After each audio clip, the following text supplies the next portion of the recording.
Hi everyone, welcome back to Threads API using Python video series.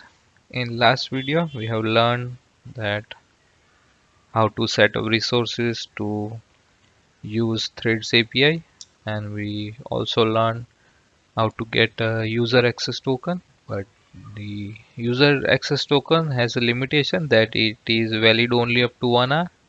So in today's topic, we are going to learn about how to get a long-lived access token which is valid up to 60 days using that user access token.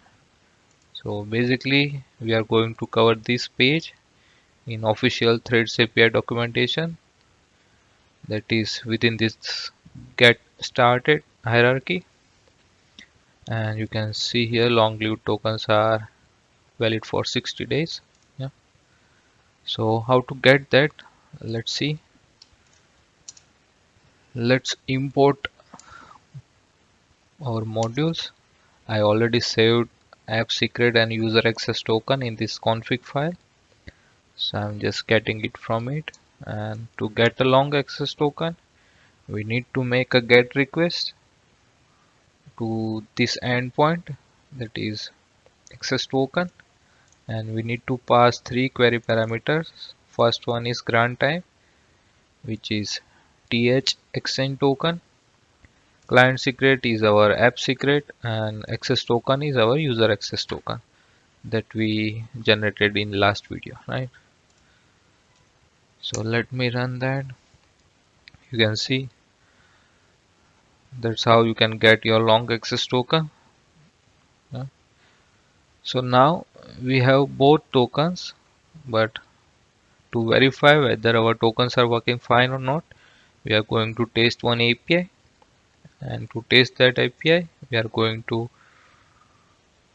use this endpoint, which is just a base URL, and me endpoint which will return my profile details. So let's see. By running that, here you can see URL is a base URL, then API version, and this me endpoint. In fields I have added these parameters. We will discuss more in upcoming videos, and I am adding a long access token and performing a get request on that. So let's run that. Here API is returning some response which is correct. Let's say my username is this one, name is here, profile pic. So yeah, everything works fine, and this is our thread user ID that we are going to use in our videos, right? So stay tuned for upcoming videos, and thanks for watching.